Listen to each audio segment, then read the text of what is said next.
Hello everyone, welcome to my channel learn with Faiza. आज हम एक ऐसी हेल्थ प्रॉब्लम और उसके सोल्यूशन के बारे में बात करेंगे जिसमें आपको बार बार पेशाब आ रही है और बार बार पेशाब आने के कारण आप पेशाब जो है वो रोक नहीं पाते हैं, या फिर पेशाब करते समय दर्द होना और पेशाब करते समय आपको जलन होना। पेशाब में आपको पस आ रहा है, पेशाब जो है आपका क्लियर नहीं हो रहा है, क्लाउडी क्लाउडी सा लग रहा है, तो जिसमें हम पस आना कहते हैं, और पेशाब की थैली में सूजन हो जाना, तो जिसे हम सिस्टाइटिस कहते हैं। तो आप यहाँ पे देखिए ब्लैडर है यहाँ पे, तो ब्लैडर में इन्फ्लेमेशन हो जाना जिसके कारण आपकी जो पेशाब की थैली है वहां पे आपको सूजन दे सकती है। तो myself miss Faiza Jankhwala, I am pharmacist and assistant professor. तो चलिए स्टार्ट करते हैं आज का हमारा वीडियो लेक्चर कि पेशाब की थैली में जब भी सूजन होती है, इन्फ्लेमेशन हो जाता है, तो उसका इलाज कैसे कर सकते हैं। तो सबसे पहले हम समझेंगे बेसिक ऑफ प्रॉब्लम कि ये जो सारे सिम्टम्स हैं वो इंडिकेट करते हैं कि आपको पेशाब की थैली में सूजन हो सकती है। तो चलिए समझते हैं basic of problem, symptoms, causes, diagnosis, treatment and medicine options. तो ये जो सारे टॉपिक है वो आज हम हमारे वीडियो लेक्चर में कवर करेंगे। तो चलिए स्टार्ट करते हैं हमारा वीडियो लेक्चर, जो कि ये जो प्रॉब्लम है उसे हम मेडिकल कंडीशन में सिस्टाइटिस कहते हैं। तो ये जो प्रॉब्लम है, पेशाब की थैली में सूजन आ जाना, बार बार पेशाब होना, फ्रीक्वेंट यूरिनेशन होना, यूरिन करते समय दर्द होना और जलन होना, तो ये एक मेडिकल कंडीशंस है जिसमें आपको यूरिनरी ब्लैडर में पेन एंड स्वेलिंग हो सकती है। तो इसे मेडिकल टर्म में एक डिजीज है जिसका नाम है सिस्टाइटिस, तो उसे हम सिस्टाइटिस कहते हैं।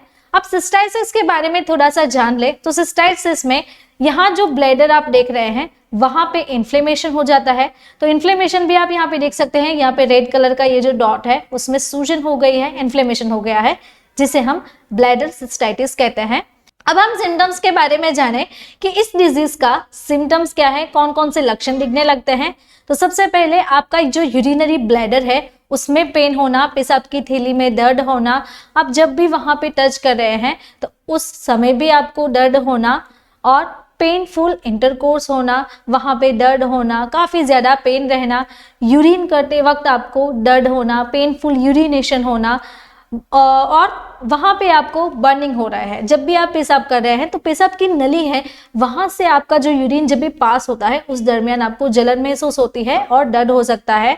पेल्विक पेन होना, पेल्विक जो आपका एरिया है, पेट के नीचे का जो हिस्सा है वहां पे आपको दर्द रहता है।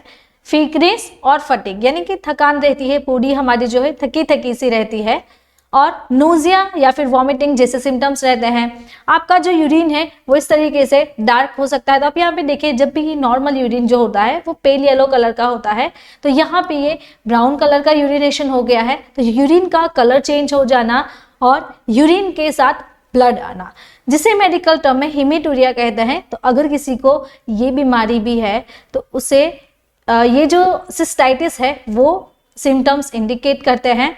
तो पेशाब करते समय आपके पेशाब में पस आना, तो आप यहाँ पे देखिए, अगर किसी का नॉर्मल यूरिन है तो वो इस तरीके से दिखेगा, अगर किसी के यूरिन में पस आ रहा है तो ये क्लाउडी फॉर्मेशन हो जाता है। तो पस डिटेक्ट करता है कि आपको सिस्टाइटिस की बीमारी हो सकती है, या फिर आपको यूरिन करने की अर्जेंसी होना, आपको ऐसा फील हो रहा है कि आपको यूरिन आ रहा है लेकिन आपको बार बार आ रहा है, कुछ अभी हुआ है या फिर कुछ देर बाद आपको हो रहा है, तो जिसके कारण आप जल्दी से भागने लगते हैं। तो स्ट्रॉन्ग आपको जो फील होती है वो स्ट्रॉन्ग फीलिंग आती है यूरिनेशन करने की, या फिर आपकी बॉडी में जो फीवर है वो आपको रहता है, यानी कि माइनर अमाउंट में आपको रहता है। जैसे कि हम यहाँ पे देखें, हमारी बॉडी का नॉर्मल टेम्परेचर 37 डिग्री सेल्सियस होता है, तो अगर किसी को सिस्टाइटिस है तो उसकी बॉडी में माइनर जो टेम्परेचर है वो इंक्रीज हो जाता है, जैसे कि यहाँ पे आप देख रहे हैं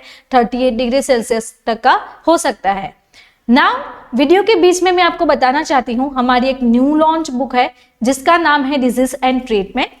तो आप यहाँ पे हमारी जो बुक है वो पूरी तरीके से देख सकते हो। तो ये जो पूरी बुक है वो कलर प्रिंटेड बुक आएगी। तो आप हमारे साथ ऐसे ही स्टडी करना चाहते हैं तो हमारी ये जो बुक है वो आप परचेस कर सकते हैं, जिसकी प्राइस आपको रहेगी 749, और इसके लिए आपको हमें इस व्हाट्सएप नंबर के थ्रू कांटेक्ट करना होगा। चलिए अब हम हमारे टॉपिक पे वापस से आते हैं और समझते हैं कि अगर किसी किसी को सिस्टाइटिस है तो उसके कॉजेस क्या है, किस कारण से सिस्टाइटिस की बीमारी होती है। तो यहाँ पे सबसे पहले आप देखिए ग्रोथ ऑफ बैक्टीरिया। आपका जो यूरेट्रा है, यहाँ से आपका जो बैक्टीरिया है वो एंटर होता है यूरेट्रा में, और यूरेट्रा के थ्रू आता है यहाँ पे हमारे ब्लैडर में। तो वहां पे ब्लैडर का इन्फेक्शन हो जाना, ब्लैडर में सूजन हो जाना, यूरेटर में भी इसके कारण इन्फेक्शन हो सकता है, और जिसके कारण आपको यूरिन इन्फेक्शन भी हो सकता है। तो अल्टीमेटली बैक्टीरिया जबकि आपके यूरिनरी ट्रैक में एंटर होते हैं तो आपको सिस्टाइटिस की बीमारी हो सकती है। और आप पर्सनल हाइजीन नहीं रख रहे हो, प्रॉपर तरीके से जो इंटीमेट एरिया है वो आप वॉश नहीं कर रहे हो, साफ सफाई नहीं रख रहे हो, तो उसके कारण भी आपको सिस्टाइटिस की बीमारी हो सकती है। या फिर आप पब्लिक टॉयलेट यूज करते हो और आपकी प्रीवियस हिस्ट्री रही है यूटीआई की, यूटीआई यानी कि यूरिनरी ट्रैक इन्फेक्शन। तो यहाँ पे आप देखिए यूरेटर में इन्फेक्शन हो जाना, यूरेट्रा, प्रोस्टेट, ब्लैडर, किडनी, तो ये जो सारी आपको डिजीज है, ये जो सारी कंडीशन है, उस कंडीशन में भी आपको बैक्टीरिया फील होता है और आपको पेन रहता है, बार बार यूरिनेशन होने की इच्छा होती है, तो उसे हम यूटीआई कहते हैं। तो किसी की प्रीवियस यूटीआई की हिस्ट्री रही है उस कंडीशन में भी आपको सिस्टाइटिस हो सकती है। और अदर जो है, जैसे कि आपने अपनी जो पेल्विक एरिया है वहां पे आपने रेडिएशन थेरापी ली है, तो जिसके कारण आपको ये बीमारी हो सकती है।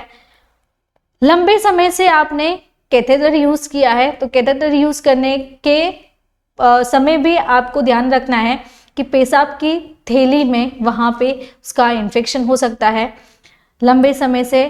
ये जो कैथेटर है आप यहाँ पे देखिए, ये जो ब्लैडर है और यूरेट्रा है, तो उसके बीच में ये जो यूरिन का फ्लो होता है, तो यहाँ पे भी बैक्टीरिया एंटर हो सकते हैं। तो पेशाब की नली जो है वहाँ पे लगने के कारण भी आपको ये इन्फेक्शंस हो सकते हैं। तो यहाँ पे आप देखिए इस तरीके से पेशाब की नली लगती है। अगर आपको डायबिटीज है, हाई शुगर रहता है, तो उसके कारण भी ये बीमारी हो सकती है। या फिर आपकी कोई किडनी स्टोन की हिस्ट्री है, पथरी है आपको, तो उसके कारण भी ये जो है सिस्टाइटिस वो आपको रहता है। अब डायग्नोसिस के बारे में सीखे कि इस इन्फेक्शन का निदान कैसे हो सकता है, कैसे आप रीजंस फाइंड कर सकते हैं। तो सबसे पहला जो डायग्नोसिस है वो है पेशेंट हिस्ट्री। पेशेंट की मेडिकल हिस्ट्री चेक करते हैं, तो प्रीवियस में पेशेंट को जैसे कि यूटीआई है, किसी को ब्लड शुगर है, किसी को बार बार जो यूरिनेशन आ रहा है, तो ये जो सारे हेल्थ प्रॉब्लम है उसके अकॉर्डिंग पेशेंट का डायग्नोसिस करते हैं। पेशेंट का फिजिकल एग्जामिनेशन करते हैं कि कहाँ पे पेन हो रहा है, पेल्विक पेन हो रहा है, यूरिन में जो इन्फेक्शन है कहाँ पे आपको दर्द हो रहा है, तो वो इन्फेक्शन के लिए चेक होता है। और sign and symptoms based patient का ट्रीटमेंट होता है। तो अगर किसी पेशेंट ने कोई जस्टिफिकली उसने रीज़न बताया है कि इसको ये प्रॉब्लम हो रही है, इस रीज़न से हो रहा है, तो उसके अकॉर्डिंग पेशेंट की मेडिकल हिस्ट्री चेक करते हैं और blood test and urine test करवाया जाता है। उसके बाद अल्ट्रासाउंड एंड ब्लैडर का एक्सरे, देन उसके बाद यूरिन कल्चर टेस्ट। तो पेशेंट का जो यूरिन है अगर क्लाउडी आ रहा है, उसमें क्लाउड फॉर्मेशन हो गया है, हेजी फॉर्मेशन हो गया है और यूरिन का कलर चेंज हो गया है, तो उसकी कल्चर टेस्ट की जाती है। कल्चर टेस्ट में यूरिन का बैक्टीरिया फाइंड किया जाता है, तो कितनी बैक्टीरियल ग्रोथ हुई है वहां पे वो चेक करते हैं। नाउ वीडियो के बीच में मैं आपको बताना चाहती हूँ, हमारी एक न्यू लॉन्च बुक है जिसका नाम है डिजीज एंड ट्रीटमेंट। तो आप यहाँ पे ये जो बुक है वो पूरी इस तरीके से देख सकते हो। ये जो बुक है पूरी कलर प्रिंटेड बुक आएगी। तो आपको हमारे साथ ऐसे ही स्टडी करना अच्छा लगता है तो आप ये जो हमारी बुक है वो परचेस कर सकते हो। तो आपको परचेस करने के लिए इस व्हाट्सएप नंबर के थ्रू कॉन्टेक्ट करना होगा। तो अभी आप परचेस कर रहे हो तो उसकी प्राइस आपको 749 रहेगी। नाउ अब हम हमारे टॉपिक पे वापस से आते हैं और समझते हैं कि सिस्टाइटिस की मेडिसिन क्या है, क्या क्या ट्रीटमेंट ले सकते हैं। तो इस प्रॉब्लम को सॉल्व कैसे करना है, कौन सी मेडिसिन लेना है। सबसे पहले हम समझे कि आपको दिन में 2 से 3 लीटर मैक्सिमम पानी पीना है, जिससे कि आपको जो यूरिन की प्रॉब्लम हो रही है, फ्रिक्वेंट यूरिनेशन आ रहा है, पेशाब की थैली में जलन हो रही है, तो वो आपको रेड्यूट हो सकता है। उसके बाद आपको कोकोनट वाटर लेना है। कोकोनट वाटर हमारी बॉडी के लिए वो कूल रहता है, जिससे कि आपको यूरिन का जो इन्फेक्शन हुआ है, जो आपको पेशाब की थैली में दर्द हो रहा है, यूरिन करते वक्त जलन हो रही है, तो वो उसे सप्रेस करेगा। और फ्रेश कैनबेरी जूस भी आप ले सकते हैं। उसके बाद आपको हाइजीन के लिए एंटीसेप्टिक्स यूज़ करने होंगे, जैसे कि डेटॉल, सेवलॉन है और अपोलो का एंटीसेप्टिक आता है, तो ये एंटीसेप्टिक आप यूज़ करते सकते हैं। अब ट्रीटमेंट और मेडिसिन के बारे में जाने कि कौन कौन सी मेडिसिन के थ्रू सिस्टाइटिस को ट्रीट किया जाता है। तो सबसे पहले यहाँ पे है लिवोफ्लोक्स 500 जो कि सिप्ला बनाती है। तो लिवोफ्लोक्स 500 का डोज रहता है 1 टेबलेट दिन में 1 बार या फिर 2 बार। उसके बाद फाइनाओजेड, तो फाइनाओजेड का जो कंपोजिशन है वो लिवोफ्लोक्सासिन एंड ऑर्डिनाजोल, तो ये 1 टेबलेट पर डे का डोज है। ऑफ्लोक्सोजेड, तो इसमें ऑफ्लोक्सासिन ऑर्डिनाजोल का कॉम्बिनेशन है, सेम तरीके से इसे भी यूज करना है 1 tablet per day. Then norfloxacin ornidazole, इसका जो कॉम्बिनेशन है नॉरफ्लोक्स TZ RF, तो ये भी सेम तरीके से यूज करना है 1 tablet per day. Now फोस्फोमाइसिन powder, तो फोसिरोल सिप्ला बनाती है, तो इसका सिंगल डे थेरापी रहता है। किसी को सिस्टाइटिस है तो इसे सिंगल डोज ही लेना है, तो 3 ग्राम सिंगल डोज आपको दिन में 1 बार ले लेना है। तो यहाँ पे आप उसका कंपोजिशन देख सकते हैं, फोस्फोमाइसिन, ट्रोमेटालोल, बीपी के अकॉर्डिंग फोस्फोमाइसिन 3 ग्राम। अब हम बात करें क्लेवम की, तो क्लेवम 625 जो टैबलेट है वो पेशेंट को दिन में 2 बार या फिर 3 बार प्रिस्क्राइब किया जाता है। अब हम इंजेक्शन पे आते हैं, तो ऑगमेटिन में एमोक्सिसिलिन एंड पोटेशियम क्लेवालोनेट की कॉम्बिनेशन में रहता है, तो इसका जो डोज रहता है 0.25 to 1 ग्राम दिन में 3 बार।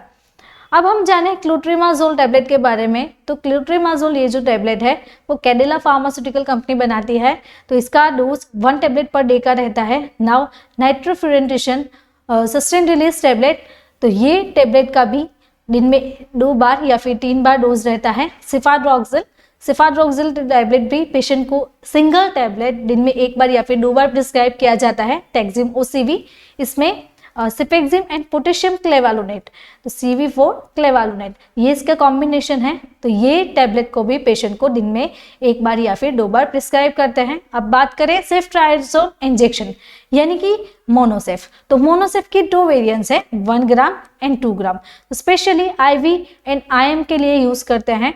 तो ये 1 से 2 ग्राम पर डे पेशेंट को इंट्रामस्कुलर या फिर इंट्रावेनसली लगवाया जाता है। तो आप यहाँ पे देखिए सल्बेक्टम और सेफोप्राजोन का कॉम्बिनेशन है लेक्टागार्ड इंजेक्शन, तो ये पेशेंट को 1 से 3 ग्राम के डोज के अकॉर्डिंग IV और IM दिन में 2 बार पेशेंट को लगवाया जाता है। तो यहाँ पे आप इसका पैकेजिंग देख सकते हैं। उसके बाद है फ्लुकोनाजोल, तो जोकोन 150, ये एक एंटीफंगल है, तो एंटीफंगल में आप पेशेंट को 1 टैबलेट पर वीक, बिकॉज आप यहाँ पे देखिए ये सिंगल थेरापी है, पैकेजिंग में सिर्फ 1 ही टैबलेट आएगी, तो वीक में सिर्फ 1 ही टैबलेट लेनी है ना। उसके बाद बात करें दूसरी एंटीफंगल की जिसका नाम है कैंडीफोर्स, तो इसमें एट्राकोनाजोल आती है, एट्राकोनाजोल 200 mg रहती है। तो ये जो कैप्सूल है पेशेंट को सिंगल कैप्सूल दिन में 1 ही बार 7 दिन तक प्रिस्क्राइब की जाती है। अब बात करें यूरिकाइन की, तो उसमें फेविकोजेट जो उसका सॉल्ट कंपोजिशन है, तो इसका 1 टैबलेट दिन में 2 बार या फिर 3 बार प्रिस्क्राइब किया जाता है। लुलिकोनाजोल क्रीम, तो ये लुलिकोनाजोल क्रीम पेशेंट को दिन में 2 से 3 बार अप्लाई करनी होती है। उसके बाद बात करें अल्कासोल ओरल सोल्यूशन, तो ओरल सोल्यूशन क्या करेगा, तो इसमें आप गौर से देखिए डाइसोड्रम हाइड्रोजन साइट्रेट, तो ये जो सॉल्यूशन है वो शुगर फ्री रहता है। तो इसके मुताबिक पेशेंट को 5 ml 2 times डे, यानी कि पेशेंट को ये डाइल्यूट करके देना है, 1 ग्लास पानी में 5 ml डाल के पेशेंट को पी जाना है। तो इस तरीके से इसका डोज रहता है। अब बात करें हर्बल में, तो चरक कंपनी अल्का 5 सिरप बनाती है, तो ये स्पेशली यूरिनरी ट्रैक के इन्फेक्शन के लिए है, 5 ml दिन में 2 बार।